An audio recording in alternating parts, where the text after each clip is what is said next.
Estamos entrando na nossa última parte, terceira e última parte da nossa série Lost, Perdidos, e eu tenho a impressão de que vai ser um tempo de bênção para as nossas vidas, porque eu vou falar um negócio para vocês, tem mais de mês que eu vinha preparando esses materiais, tanto é que hoje é a nossa última sessão, numa mesma história, mas durante essa semana que acabou ontem, eu fui tão incomodado com essa história, de uma forma bem direta, que eu falei assim, obrigado, mas eu acho que vou até mudar o tema do domingo, porque eu já estou apanhando a semana inteira, quando eu vou ter que falar para eu mesmo, sofrer durante o tempo dessa mensagem, mas eu espero que Deus fale no seu coração. A gente está trabalhando capítulo 15 do Evangelho de Lucas, que a gente tem lá 3 histórias, e essa nossa série é composta dessas 3 histórias, a ovelha, a moeda, o filho, já falamos das duas, hoje a gente vai falar do filho perdido. Todo mundo praticamente conhece essa história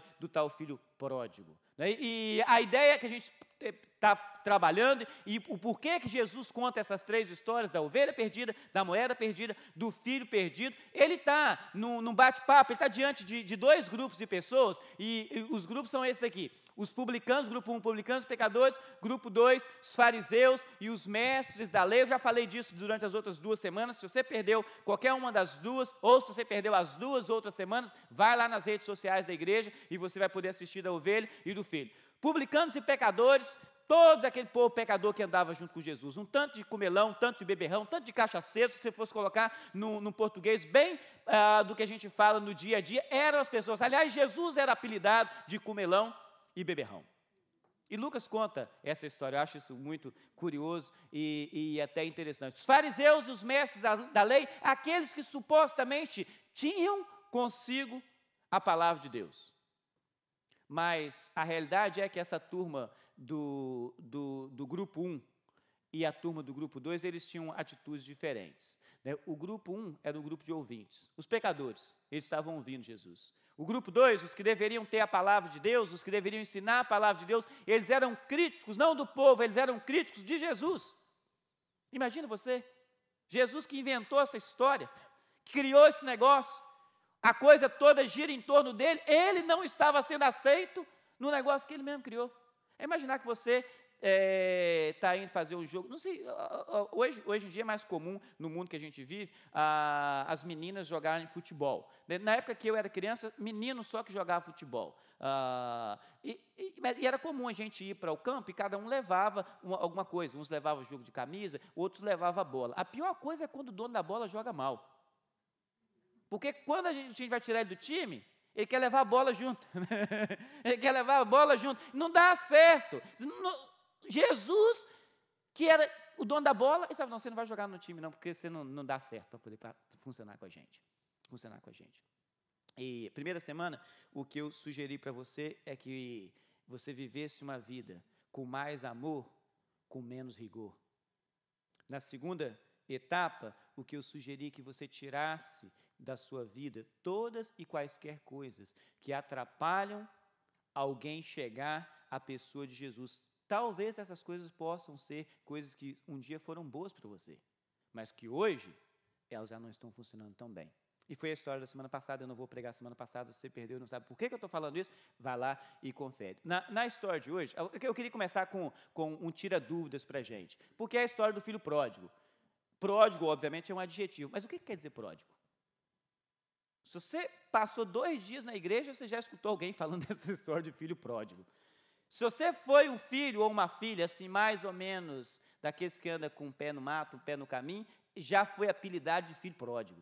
Mas o que quer dizer pródigo? Alguns imaginam que é prodígio. Isso aí é só o Robin, da dupla Batman e Robin, que ninguém quer ser. Todo mundo só quer ser Batman, ninguém quer ser Robin. Nunca vi ninguém, já vi gente com fantasia do Batman. Nunca vi gente com fantasia de Robin. Nunca vi gente, já vi. A gente vê, mas não é prodígio. O que é pródigo? O que quer dizer esse tal de pródigo? Segundo o Google, pródigo é aquele que dissipa os seus bens, que gasta mais do que o necessário, um gastador, um esbanjador, um perdulário. Perdulário. Olha que coisa, hein? E, obviamente, o Google dá para a gente como no exemplo da parábola do filho pródigo. Por que é interessante esse tira dúvida? Se você for nas redes sociais aí buscar pai pródigo, tem um tanto de mensagem sobre o pai pródigo dessa mesma história. Deve ter, eu acredito que tenha, pais pródigos, não dessa história. Pródigo é o gastador, pródigo é o que dissipa os seus bens, é o que gasta, é o esbanjador, é esse tal do perdulário. Nem que seja isso aí, você já aprendeu uma coisa essa semana, você vai para a rua, aquele primeiro amigo ou amiga que você tem, que é gastador, que diz o seu perdulário. Né?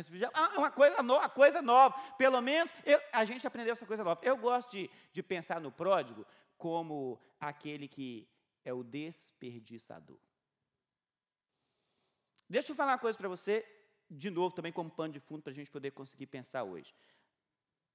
Algumas vezes a gente usa isso, essa história que Jesus contou é uma parábola, não é um fato, isso não aconteceu, talvez até tenha acontecido, ele só usou como ilustração, mas aqui no texto bíblico é uma parábola, é uma história, ele inventou essa história, ele criou essa história para poder conversar com aqueles dois grupos de pessoas e expor para eles o pensamento deles, ele inventou essa história. Então, não adianta fazer pensamentos teológicos em cima dessa história, do que é, o que deixa de ser, colocar pessoas nessa história. Ele inventou essa história para poder funcionar o pensamento dele, a explicação que ele estava querendo. Mas a gente pode pensar algumas coisas a respeito disso aí. E eu digo que ele inventou essa história, porque se a gente começar a colocar lugares e pessoas, quem é quem nessa história, quem é Deus, quem são os pecadores perdidos, quem são os crentes, vai ficar confuso, daí a pouco você vai dar um nó em você mesmo, não vai funcionar. Mas deixa eu dizer para você uma coisa que é interessante a gente pensar nessa história. O pródigo, ele era filho ou não? Sim ou não? Pode falar. O pródigo era filho.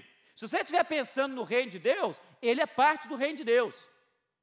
Ele não é alguém que não conheceu Jesus, se você fosse pensar dessa forma. Não estou dizendo para você pensar, não. Mas se você for pensar dessa forma, não pense nele como alguém que não conhecia Jesus, que estava no mundão lá fora, que precisa entregar. Não, ele era filho. Ele só estava andando meio longe. Mas ele é filho.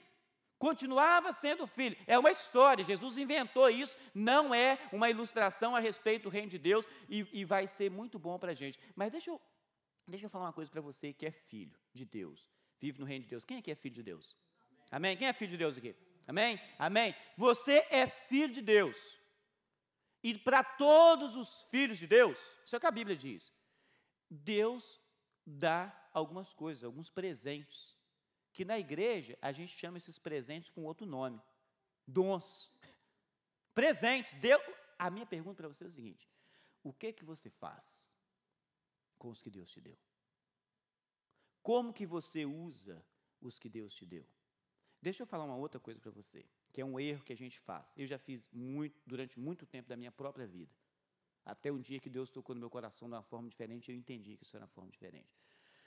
Não necessariamente, guarda isso com você, que isso vai ser muito importante, talvez vai mudar a sua vida hoje. Não necessariamente, o dom que Deus te deu tem a ver com a igreja. Não necessariamente, o dom que Deus te deu tem a ver com a igreja. Talvez tenha a ver com o seu trabalho, talvez tenha a ver com a sua casa, talvez tenha a ver com o modo como você cria os seus filhos, como o modo que você lida com as pessoas que trabalham para você, com você, ou para quem você trabalha. O dom que Deus te deu não necessariamente tem a ver com a igreja. Um erro que a gente comete em igreja. Dom só tem a ver com cantar na igreja, pregar na igreja, ou fazer alguma coisa na igreja, não tem nada a ver com isso. É aquilo que Deus te deu para a sua vida, para que a sua vida seja útil no reino. Isso é dom. O que Deus te deu para que a sua vida seja útil no reino? Talvez você é um excelente administrador ou administradora. Como que você administra aquilo que Deus te deu? Você usa de forma desperdiçadora? Você é pródigo? Porque você é filho. Porque você é filha. E são bons pensamentos para a gente, porque a primeira coisa, talvez você só escutou essa mensagem, essa palavra, essa ideia de filho pródigo daquele que está no meio do mato, gastando dinheiro, fazendo coisa, o beberrão, o cachaceiro que está lá usando um monte de droga, fazendo um monte de coisa, só pensa no pródigo desse jeito, mas tem um tanto de pródigo sentado nas cadeiras das igrejas, nos bancos das igrejas. Um tanto de desperdiçador que está usando aquilo que Deus deu para usar para o reino dele, usando de uma outra forma. para um outro modo, para o seu próprio bem-estar. Antes de mais nada, pensa nisso aqui. Como você está usando aquilo que o Pai te deu? Pensa nisso. A gente vai falar esse tempo todo aqui, os próximos 20 e poucos minutos, e eu quero que você pense nisso, como que você está usando aquilo que o Pai te deu. Então, Jesus conta lá a história da ovelha perdida, as 99 que o rapaz deixou no campo, foi buscar uma que tinha perdido. Ele conta a história da mulher que perdeu a moedinha dela, a dracma, que estava perdida. Ela varre a casa, acha a dracma, leva, celebra com as suas amigas, achei a minha moeda que estava perdida, e Jesus, não satisfeito com o ponto dele, ele conta uma terceira história, e a história começa mais ou menos assim. Pode colocar para a gente, fazendo favor.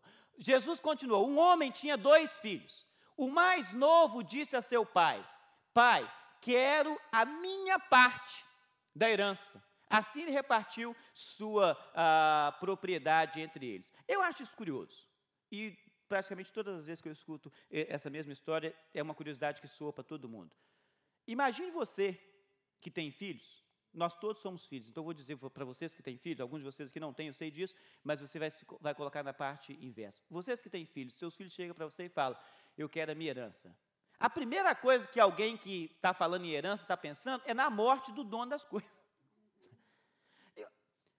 Você chegar para os seus pais e dizer para eles: eu quero a minha herança, a sensação: eu já morri?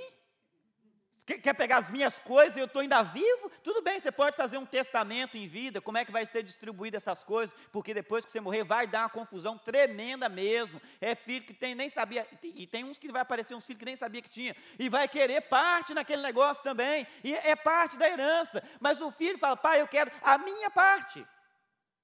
Eu quero a minha parte, eu não sei vocês, mas o meu pai, ele nasceu no interior, na roça, ele trabalhou na roça, e dizer que o último dia que ele trabalhou na roça, e que ele falou: eu vou mudar a minha vida, eu quero que a minha vida seja diferente, ele conta a história dele, que ele tinha 16 anos de idade, ele e o pai dele estavam capinando na roça, no cafezal. E ele estava em cima, a minha avó, mãe do meu pai, levou a vasilha de comida para eles. E eles eram pobres, e pobres demais, e não tinha muita coisa para eles poderem comer. Isso eu não lembro qual era a verdura que tinha lá, mas era só uma verdura. E eles colocaram, minha avó levou aquela verdura preparada para eles lá, e ele abriu para poder começar a comer. Meu avô não era crente, até uma boa parte da vida dele. E as atitudes dele, mesmo depois que ele era crente, também não eram assim das melhores, não. Mas ele pegou aquela vasilha, quando ele olhou o que tinha, ele jogou aqui no morro abaixo, e falou: não vou comer essa, e deu um apelido para a comida. E meu pai falou: esse é o último dia que eu fico nessa roça, porque eu não quero esse futuro para mim. Ele saiu dali, ele mudou para a cidade, ele transformou a vida dele, e à medida que eu e os meus irmãos estávamos crescendo, uma das coisas que a gente sempre queria que meu pai desse para a gente era carro. E sabe o que ele falava? Ninguém nunca me deu um carro, eu tive que trabalhar para poder comprar. A minha sorte é que ele tinha mais do que um, então quando ele viajava eu usava o carro dele. Mas o primeiro carro que eu tive na vida eu tive que comprar com o meu dinheiro, com o meu trabalho, com o meu crédito. Ele incentivava, mas ele nunca deu. Ele falava: vocês vão ter que trabalhar para se aprender a valorizar. Mas agora você imagina, o filho pega aquilo que é do pai, o carro que é do pai, a casa que é do pai, o lugar que ele mora, e fala: eu quero o que é meu, eu quero a minha parte, que seu o quê? Eu que trabalhei por isso. Eu vou te dar por herança de um privilégio para você, você não trabalhou por isso. Isso é do pai. Isso é do pai. Deixa eu colocar nós aqui na história, vocês e eu na história. O que nós temos na nossa vida é do pai, sim ou não? Foi Deus que nos deu. O dinheiro que a gente tem foi quem que deu? Foi Deus que deu. Falei: não, mas fui eu que trabalhei e conquistei. Deixa ele não te dar saúde para você trabalhar. Deixa ele não te dar capacitação para você trabalhar. Foi Deus que deu. A casa que você mora, quem deu? Foi Deus. O carro que você dirige, quem foi que deu? E você está falando: nossa, Senhor, me dá um carrinho melhor então, né? Porque, né? Mas foi Deus que deu. Foi Deus que deu.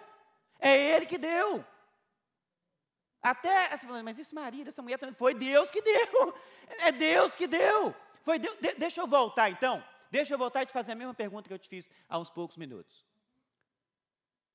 Como você está usando aquilo que Deus te deu? Você usa para o seu próprio prazer? Você administra para o seu próprio prazer? Você desperdiça como você realmente quer? Ou isso abençoa o reino de Deus? É do pai. Mas eu uso para eu mesmo me dar bem. Eu uso da forma como eu quiser. Não é essa a história do filho pródigo? Que pega aquilo que é do pai, vai para... Aliás, a história vai continuar. Muito tempo depois, ou não muito tempo depois, o filho mais novo reúne tudo que tinha e foi para uma região distante. E lá desperdiçou, ele é um desperdiçador, ele é pródigo. Ele desperdiçou os seus bens vivendo irresponsavelmente. Desperdiçou.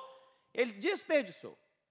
E eu acho isso curioso nessa história, porque aí daí a gente vai colocar as coisas que eu estava falando para você. Não faz isso, porque a gente pensa, não, ele estava gastando o dinheiro do pai, e daqui a pouco o irmão dele vai falar essas coisas, com um monte de prostituta, com as festas, com não sei o quê, Isso é uma história, Jesus inventou essa história, ele criou essa história para as pessoas poderem entender o que ele estava dizendo. Como que ele gastou irresponsavelmente? Não sei.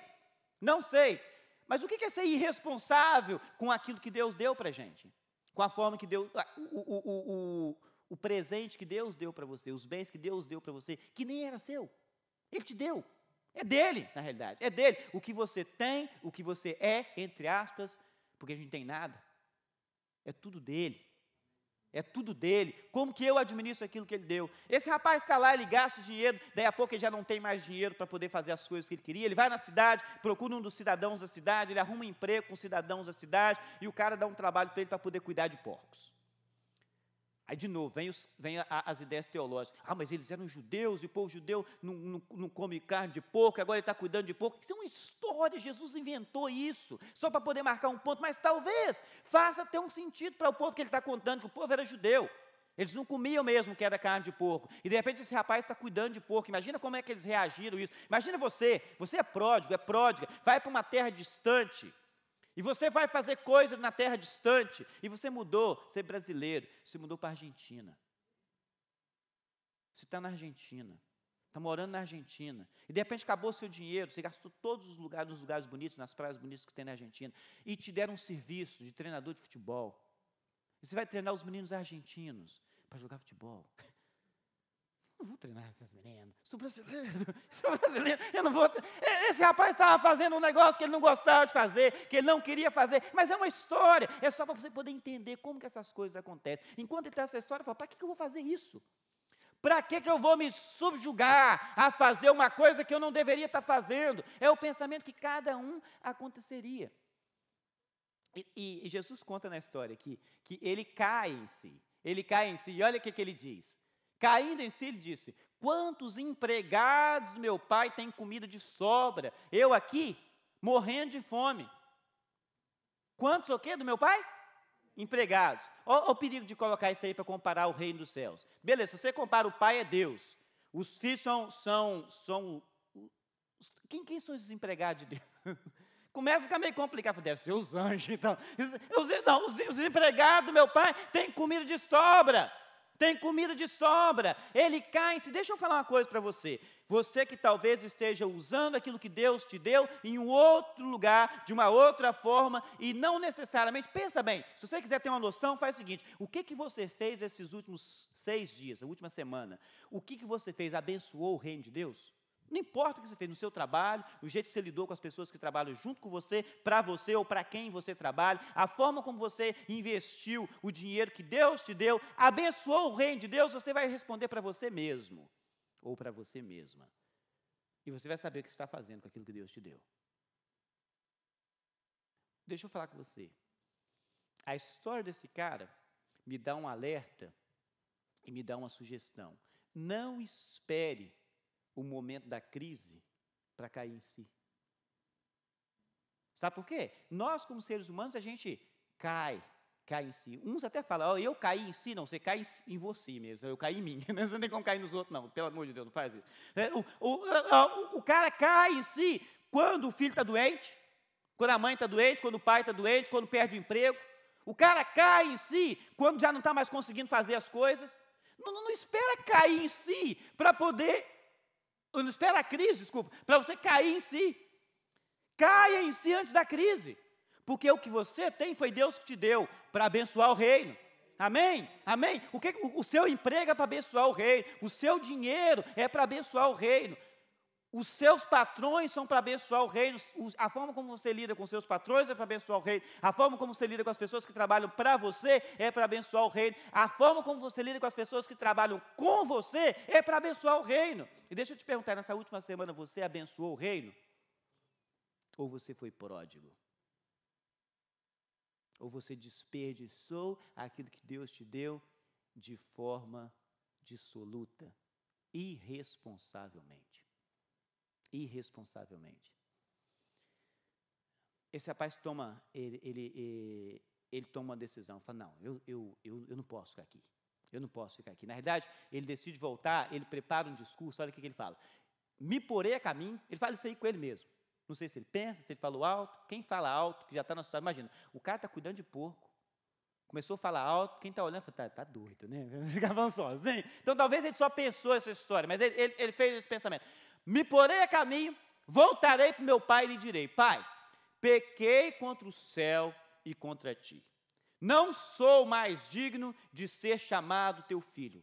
Trata-me como um dos teus empregados.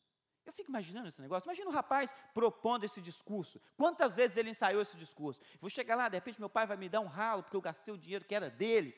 E ele me deu, agora eu vou ter que voltar lá, daqui um dia ele vai morrer, eu vou querer mais. E imagina ele formulando esse negócio. Não sei vocês, e eu não posso dizer pelas mulheres, eu nunca fui mulher, mas rapazes, principalmente menino, tem um tal de ensaiar uns discursos para falar com as meninas. Né? E não sei se menina funciona desse jeito, vocês vão saber dizer melhor do que eu. E funciona o discurso, até você chegar na hora na frente, e o negócio não dá nada certo, aí tem umas horas que você até mudar, não, depois eu falo, não deu nem certo o discurso que você ensaiou, você preparou, o negócio estava ali direitinho, e isso na realidade que esse menino está fazendo, o que ele está fazendo é só um ensaio. Só um ensaio, está ali ensaiando, eu vou lá, eu vou dizer, pai, repete comigo esse ensaio, porque talvez ele pode ser interessante. Olha o que ele fala, pode falar comigo, pai, pequei contra o céu e contra ti, não sou mais digno de ser chamado teu filho, trata-me como um dos teus empregados. Vamos de novo, todo mundo, pai, pequei contra o céu e contra ti, não sou mais digno de ser chamado teu filho, trata-me como um dos teus empregados. Senta a falar, sem nem olhar mais na tela. Pai, pequei contra o céu e contra ti, não sou mais digno de ser chamado teu filho, trata-me como um dos teus empregados. Parece brincadeira, né?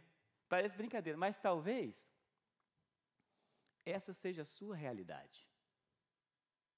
Se essa oração, se esse clamor, se esse pedido que esse rapaz estava falando é a sua realidade, se acaba de falar essa mesma coisa, você já decorou aí junto comigo, e fala, em nome de Jesus, amém. Estou fazendo essa oração, pai, eu pequei contra o céu e contra ti, sou nem digno de ser chamado teu filho, trata-me como um dos teus empregados. Trata-me como um dos teus empregados. Isso é o que ele ensaiou.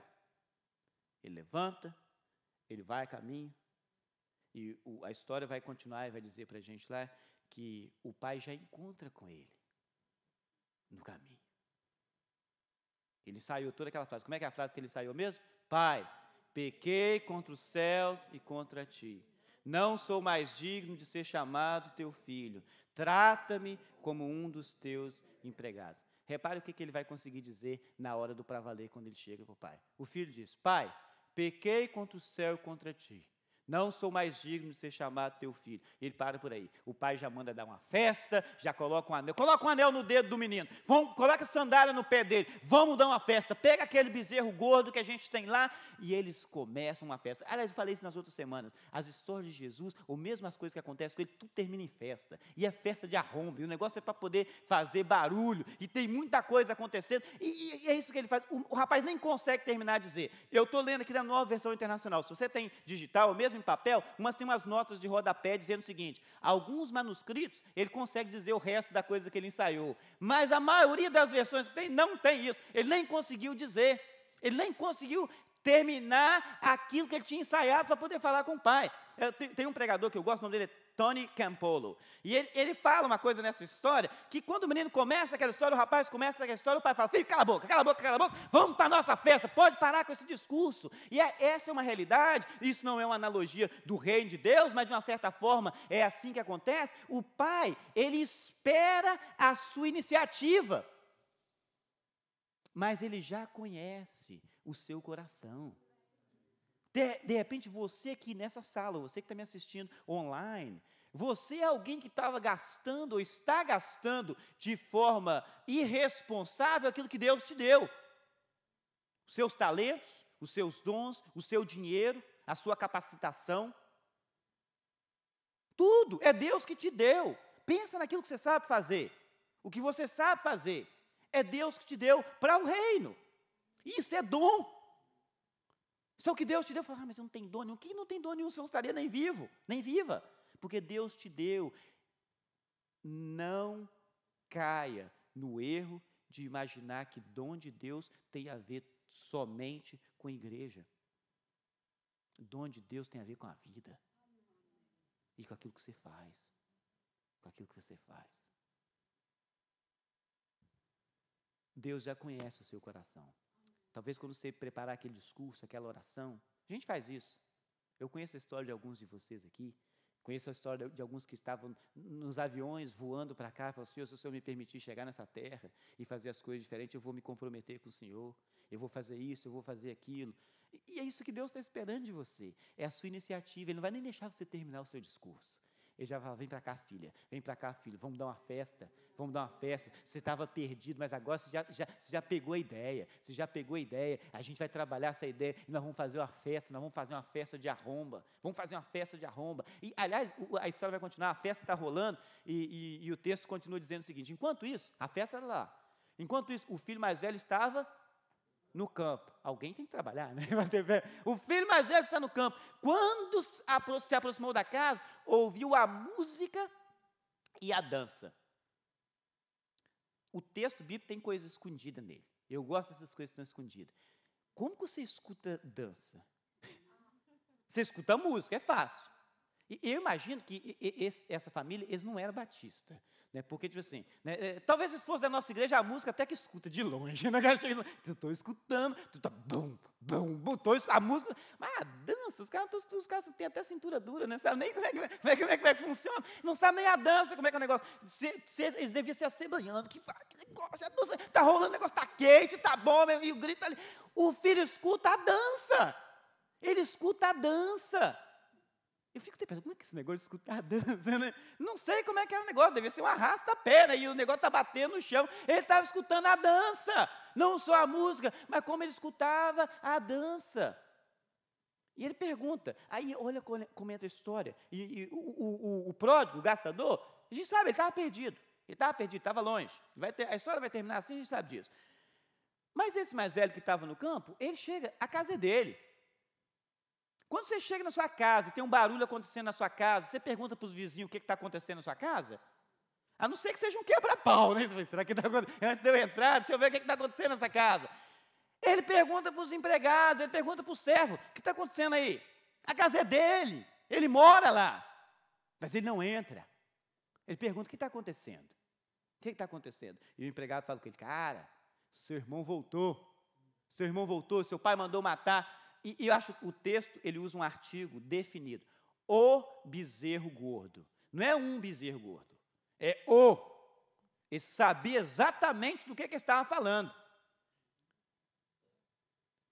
É um específico.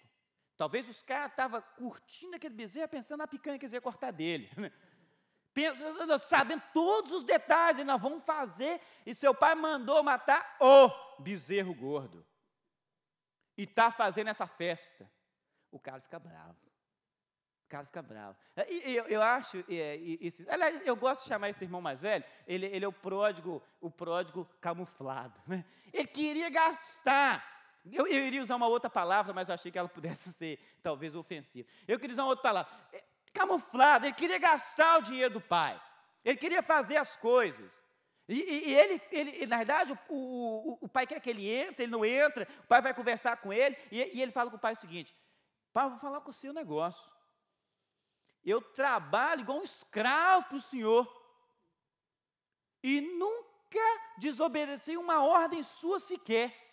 Deixa eu falar com você, deixa eu voltar para a história aqui. A história é essa, eu vou parar, dar uma pausa e colocar para você aqui. Você já se viu no reino de Deus desse jeito?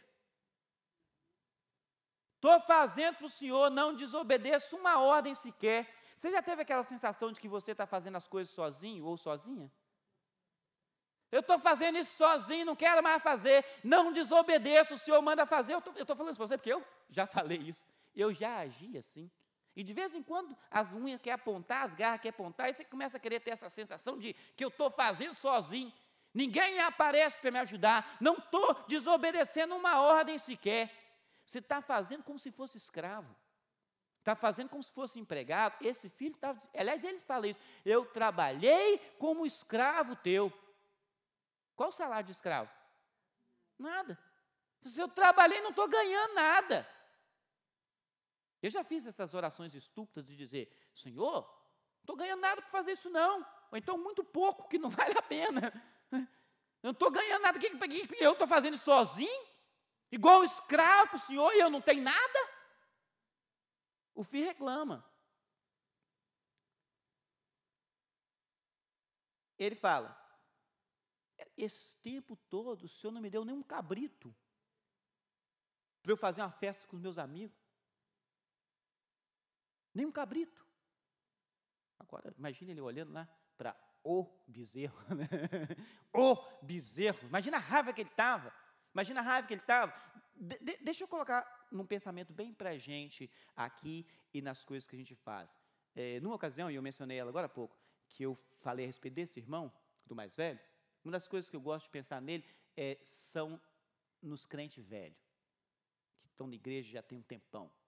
Estão quase dando raiz já na igreja, tanto tempo que já tem. Não gosto desses, gosto dos novos. Eles dão trabalho demais, né? Os velhos dão trabalho demais. Tem costume, tem um monte de coisa. Né? Mas a gente faz isso. Chegam as pessoas novas na igreja, as frases que... Eu não escuto não, porque eles não falam comigo. Mas aqui na igreja também, graças a Deus, isso não acontece, eu espero. Pastor, não dá mais atenção para a gente, não, só dá para os novos que chegaram agora. É síndrome de irmão mais velho, fala assim, síndrome de irmão mais velho, só dá para o novo que acabou de chegar agora. Não está nem aí para a gente, não vai mais na minha casa. Né? Só os mais novos, que é síndrome de irmão mais velho. Síndrome de irmão mais velho. Na igreja, deixa eu falar com você o que a gente precisa fazer. Nós somos irmãos. Somos irmãos. Chegou o novo, alguém vai ter que dar atenção para o novo. E infelizmente, eu digo isso infelizmente porque é infelizmente mesmo, as pessoas têm a impressão de que os pastores são as pessoas mais importantes que tem da igreja. Não são. Sabe quem são as pessoas mais importantes da igreja? A Trindade. Deus Pai, Filho e Espírito Santo. Esses são mais importantes. O resto, nós somos todos irmãos. Mas as pessoas chegam com essa má impressão. E a gente sabe disso. Eu sei disso. De que se o pastor for na minha casa, se o pastor orar por mim, a oração dele tem mais valor do que essa oração. Quem te falou isso? De onde você tirou esse pensamento? O pastor tem uma conexão maior com Deus, você não deve conhecer nenhum pastor de perto. Você não deve saber que são feitos de carne e osso, vasos de barro, que fica com raiva, que de vez em quando não xinga, não, mas pensa. Irmãos tomam conta de irmãos. Irmãos visitam irmãos. Irmãos alimentam irmãos. Corte a síndrome do irmão mais velho. Abraços que estão chegando e permita que os outros vão chamar os mais novos. E esses mais novos vão se tornar mais velhos. E eles vão trabalhar. Corta essa síndrome de irmão mais velho. Ele não quer entrar na festa. O rapaz não quer entrar na festa porque ele está chateado. Porque um que estava perdido, que estava longe, chegou. E mesmo com o pai insistindo, ele não entra. Olha o que ele fala. O pai insiste com ele responde ao pai, olha, tenho trabalhado como escravo, teu serviço, nunca desobedeci, nunca me desse nem um cabrito para festejar com os meus amigos. Aí agora ele vai desdenhar do irmão dele. Quando volta para casa, imagina o tom que ele falou, esse teu filho aí, que esbanjou os teus bens com as prostitutas, mata um novilho ou o bezerro gordo para ele. Esse filho mais velho, ele é um exemplo clássico daqueles que servem, ou daquele que serve por obrigação e não por prazer. Eu faço porque não tem mais ninguém para poder fazer. Porque se eu pudesse escolher, eu não vou fazer. Eu vou na igreja Porque se eu não for, eles vão ligar para mim. Se eu não for, eles vão ligar para mim. Ainda mais que eu assinei um termo de compromisso quando eu me tornei membro da igreja. Agora que eles vão ligar mesmo, tem meu número de telefone, tem meu endereço. Todo domingo eles falam, se você mudou de endereço, coloca aí no cartão. O nosso endereço, eles sabem onde eu moro. Eles sabem, eles têm meu telefone. E por que ele não passa lá, né? Esse é uma música, né? Desculpa, né? Esse negócio. Tem o endereço, tem meu telefone, mas não passa lá, né? Nunca escutei esse lugar nenhum, não. Serve por obrigação. Vai na igreja por obrigação. Deixa eu falar para você, se você faz desse jeito, não faz mais não. Se você é daqui da igreja, fala com o seu líder do ministério, fala, não quero fazer mais, porque eu estou sentindo que eu estou fazendo por obrigação, eu não estou fazendo por prazer, eu não estou fazendo porque eu quero servir, porque eu sou parte do reino, eu não estou fazendo porque eu me sinto bem, eu estou fazendo porque eu estou sentindo escravizado, eu tenho que fazer, que se eu não fizer, não vai dar certo, mas lembra que o que você tem é Deus que te deu. O que você faz é porque Deus te permitiu. Aliás, eu escutei uma frase nesse retiro de pastores, congresso que a gente estava, e a frase era mais ou menos o seguinte, que Deus pode fazer sem você ou apesar de você. A gente fala isso aqui na igreja normalmente durante o tempo de ofertório, né? Sem você ou apesar de você, Deus vai fazer. A obra de Deus vai andar. Glórias a Deus. A obra de Deus vai andar apesar de mim, sem eu mesmo. A obra de Deus vai andar. Deus não precisa da gente. Deus não precisa da gente. Mas, na verdade, Ele quer fazer através de você. Ele quer fazer através de você. Se você estiver se sentindo por obrigação, por favor, não faça. Se você estiver aqui, serve aqui nessa igreja, não faça. Não faça. Não faz por obrigação. Faz porque você sente prazer em trabalhar para o Senhor. Que você se sente útil no reino do Senhor, que aquilo que Deus te deu glorifica, bendiz, honra e exalta o nome do Senhor. Lembra da história? Nós temos 2 grupos de pessoas. O grupo 1 de publicanos e pecadores, o grupo 2 de fariseus e mestres da lei. Todos os que se apresentam com essa ideia de fariseu e de mestre da lei, cheio dos rigores, cheio das cobranças, todos os que são talvez classificados de comilões e beberrões, estão perdidos, sem Jesus. Todos continuam precisando do amor de Jesus. Todos continuam precisando do amor de Jesus. E a coisa boa é que Jesus continua, como o Pai na história, oferecendo os seus braços abertos para todos nós. Não seja o gastador, a gastadora, que usa aquilo que Deus te deu para o seu próprio bem-estar, para a sua própria coisa, para o seu próprio modo. Repare o modo como você fez essa última semana e pense se o que você fez no seu dia a dia exaltou, bendisse e engrandeceu o nome do Senhor. Porque isso é o que Deus te deu. Esses são os recursos que Ele te deu. É parte de uma herança que você nem tem direito, mas Ele te deu. O seu trabalho, a sua casa, os seus recursos, como que você ofertou. Hoje nós já tivemos ofertório aqui na igreja, né? Como que você ofertou, então você pode até pensar nisso aí. Você pode até pensar nisso aí. O que foi que eu fiz? Bendisse, glorificou, exaltou o nome do Senhor? A história termina dizendo, o pai dizendo para o irmão mais velho, nós precisamos festejar, porque esse seu irmão estava perdido e foi achado. E eu vou dizer para você, se hoje, nas opções que você escolheu de fazer na sua vida, você se levantar de onde você estiver, e talvez com as opções não tão boas que a gente faz, as escolhas não tão boas que a gente faz, você dizer, Pai, pequei contra o céu e contra ti. Não sou digno de ser chamado teu filho. Trata-me como um dos teus empregados.